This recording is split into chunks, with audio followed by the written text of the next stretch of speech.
Buying a home in 2025 feels like winning the lottery, not what it used to be with boomers where everybody had a home. Gen Z, millennials, are you ever going to be able to buy a home? We're going to find out on today's episode of the Mike Check Yourself Show.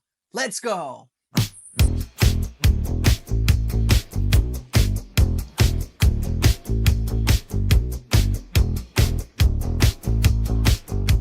Welcome to the Mike Check Yourself Show with your host, Legacy Mike. You know, one day when I grow this show and it's big enough, I'm going to have, a DJ or an MC or somebody introduce myself. But for today, I'm going to introduce myself because we're all the hero of our own story. So I'm going to give myself a cool intro.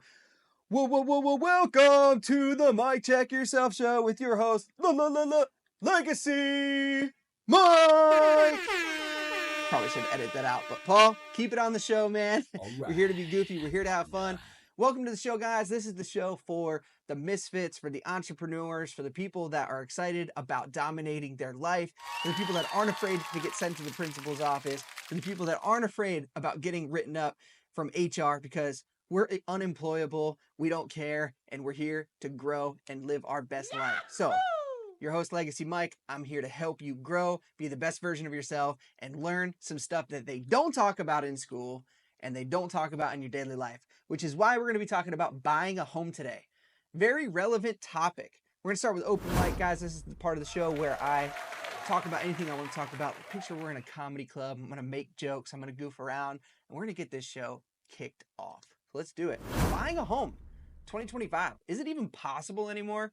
It feels like for a lot of Gen Z and millennials that I talk to, even though millennials are starting to age, it feels almost impossible to buy a home. And I know I personally felt that crippling effect. Like, are we ever going to be able to afford a home? So I want to debunk a few things. I want to talk about the strategies you can use, and I want to help you win so you can achieve home ownership in 2025 and beyond. Very relevant topic to myself and my family because we are actually going to be closing on a home here in a few weeks. We're very excited about it. We built a house, very excited about moving into it. We actually used to own a home and then we've rented for the past 5 years and now we're moving into a new house. So I'm going to talk about the differences between both and how you can win and take on home ownership. Home ownership for boomers used to be the normal thing, right? Like didn't they used to cost like $50? Like couldn't you go out and buy a home for the price of what you fill your car up with gas in today's money? Interestingly enough, I have the statistic for you.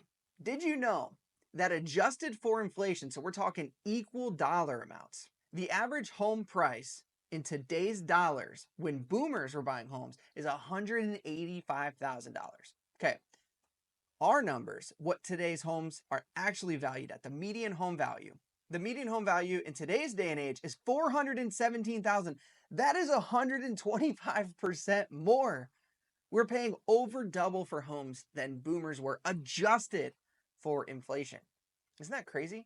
Doesn't it feel like you're never going to be able to do it? And then the boomers, they'll complain and they'll say, oh, well, Gen Z and millennials, you guys don't understand. You're buying your avocado toast, you're getting your $6 lattes, and you're doing all this stuff, and that's why you can't afford a house. I don't know, guys. If you do the math on that, there's only so many avocado toasts that you can buy before it adds up to $100,000 more or $200,000 more. Like the math ain't mathin', boomers. It doesn't make sense. Think about it too with the wage gap that there is in today's day and age. It is so much harder for people. We have dual income households. Both people are working and the income just ain't going up like it was before. Also, check this out. Startling statistic for you guys. 80% of boomers own homes while only 26% of Gen Z. Crazy, right? And here's the even tougher part. Over 50% of millennials spend more than 30% of their income renting. So it feels like a trap. It feels like you're never going to be able to get out of that rent and move into the home. You've seen those memes before where they're like, can't afford a $2,000 a month mortgage payment, so I pay $3,000 a month in rent. Make the math make sense. It doesn't, guys. It really doesn't. Did you also know that in today's day and age, it takes 8 years on average for people to save for a down payment versus back when the boomers were buying, it only took 2 years. Crazy. We can talk about all the opinions. We can talk about all the lattes and the avocado toast and all the stupid purchases that millennials and Gen Z buy. Trust me, I fall victim to it as well. It feels like boomers used to be able to buy a home for $50,000 and like it was nothing. And now in today's day and age, millennials and Gen Z, we got to either sell a kidney or start an OnlyFans account to buy a house. I want to show you how to win in this segment. So we're going to dive into it right now.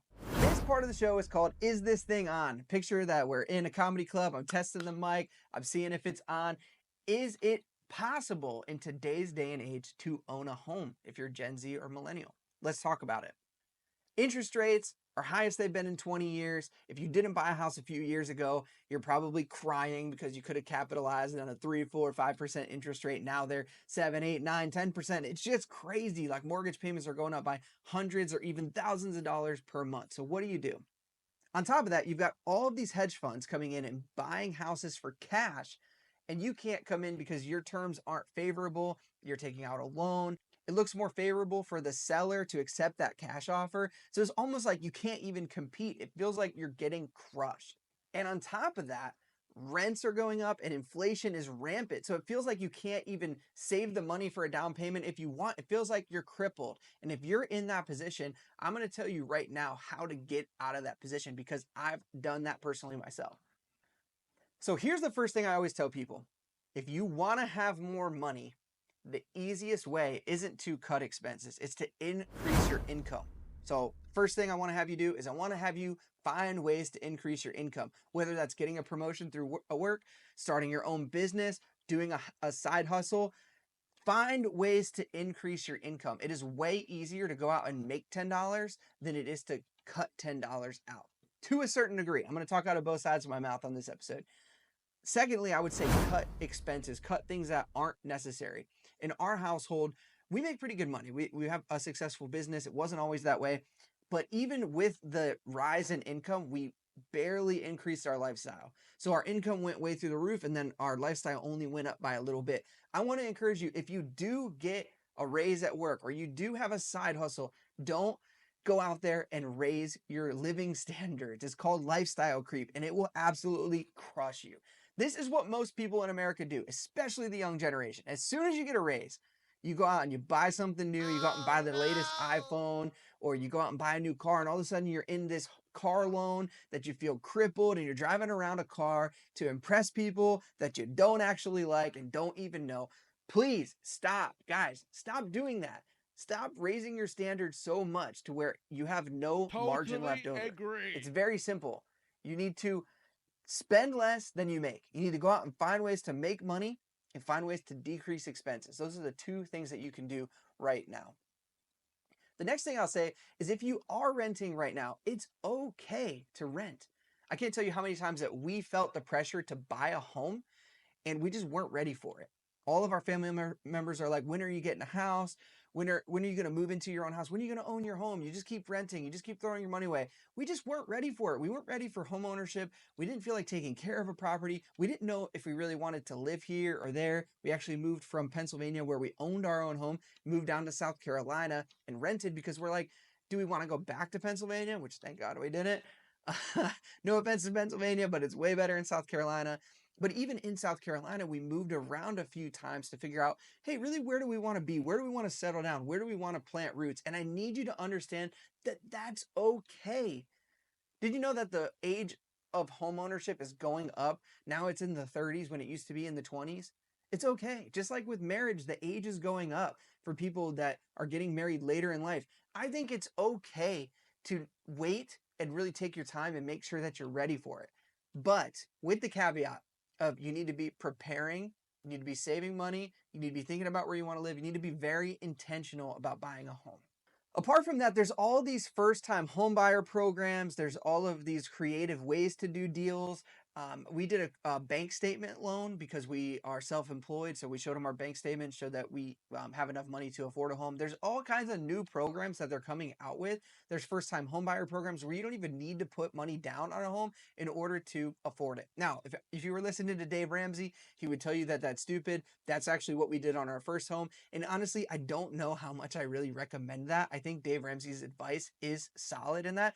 I think you should save up a solid down payment because it's going to help save you on PMI, which is private mortgage insurance, and it's also going to save you on your monthly payment. So I think that the 20% number just makes it feel like you're ready to own a home, you're responsible enough. Because here's the deal, guys, if you have no money and you move into a home and the roof goes out or the AC or you have a water leak or something like that, those expenses can be enough to cripple you. They can be enough to absolutely cripple you. So you need to have an emergency fund. You need to have a little bit of money saved up. And my advice is I would wait and make sure that you have that stuff together before just jumping into a home. But if you're just so eager to jump into a home, you want to get a home, there are programs out there to help you. Here's some other interesting things that you can do. There's something called house hacking, where you can buy a home and you can rent out the other half of it. So let's say you buy a 2 or 3 bedroom home, you can actually get 1 or 2 other people to live with you, and you can offset your mortgage payment by having those people rent a room from you. This is a very common thing that people do in today's day and age. I would encourage you guys to look into it. It's called house hacking, and it can either reduce your mortgage payment or even wipe out your mortgage payment altogether if you do it strategically. Let's say your mortgage payment is $2,000 and you have a 3 bedroom house and you charge 2 other people $1,000 a month. Is that realistic? I don't know. It depends on your market, but there are people that I know that have virtually no mortgage payment and no utilities because they're house hacking. Now, some of you guys will say, I don't want to do that. I don't want to live with other people. And that's a personal choice. At the end of the day, guys, there's personal choices that we have to make to have what we want to have. Now, I hate to side with the boomers for once, but I will say that the boomers did make a lot of sacrifices to have what they have. They lived in very modest homes. They drove very modest cars. They definitely didn't have iPhones and all these internet packages and things. Granted, it wasn't around back then. I feel like the baby boomers were more responsible with their money versus millennials and Gen Z. I'm sorry, guys. I'm a millennial, but it's just facts. I feel like they were a lot more responsible than we are. They also, on the flip side, didn't have things like crippling student loan debt and inflation costs like we have. And, the standard of living just has gone up. Like there's certain things that we need that they would call luxuries, but they're just not luxuries in today's day and age. So is this thing on? Is it possible to buy a home in 2025? I'm going to say that it's definitely on. It's possible to buy a home in 2025. Here's what you need to do though. You need to start saving early. Make sure you're setting aside income from a very early age. Don't spend everything that you make. Starting from even your teens or, your early 20s, start putting that money aside. Start prioritizing different things in your life. Stop going out to the bar, stop going to the club, stop spending money on crazy concerts that you really don't give a crap about. Stop buying stupid stuff that you don't need and save money, because I'm telling you, there's nothing like securing the home front, having your own home and being able to do what you want. Secondly, there's all kinds of programs out there. Guys, they want you to buy a home. These banks want to make money off of you. They want you to buy a home. So they are creating all kinds of programs out there for you to be able to afford a home, whether it's first time home buyer assistance, whether it's down payment assistance. There's all kinds of options out there. There's also creative ways. There's things like house hacking. There's things like rent to own. There's things like seller financing that are available to you. There's all kinds of things out there that you can take advantage of. Here's what I want to encourage you with. If you really want to live the life that you want to live, you need to take control of your life. You need to find ways to get creative. You need to find ways to work harder. You need to find ways to make more money and reduce expenses. Do not be a victim to your circumstances and cry to the baby boomers and say, oh, it's so impossible to buy a home in today's day and age. You guys just had it so good and we have it so bad. Even if all of that is true, take control of your life, be responsible, save money, and do what you need to do to get the home that you want. If you're not making enough money at your job, go start a business. Work extra hours, drive Uber, do what you have to do to make things work. Work 60 hours a week so you can afford what you want in life. Guys, is this thing on? Yes, you can buy a home in 2025. I promise you. We're doing it. It took us 5 years of saving, prepping, getting things together, but now we're able to do it. And I can't wait to show you guys the new place that we move into because it's pretty awesome. All right, so now we're going to move on to the next segment of the show, which is just the tips, because that's all we can give you, just the tip. We're going to try and give you some practical tips to get you guys where you need to go and help you move into the house that you want to move into. So I talked before, and is this thing on, about the different programs that you can do, house hacking, things like that. But I want to give you some additional tips on top of that. Here's one thing that a lot of people aren't considering when buying a home. A lot of millennials and Gen Z, they want to live closer to the city and they want to be closer to all the bars and the clubs and all the action and stuff. But then they complain that they can't afford to live there. Here's the thing, guys. Unfortunately, time is just not on your side. You get what you pay for, right? So if you want to live closer to the city, closer to the bars, closer to the clubs, there is going to be a trade off. You're just going to get less for your money and you're going to have to spend more to live there. So here's a tip for you.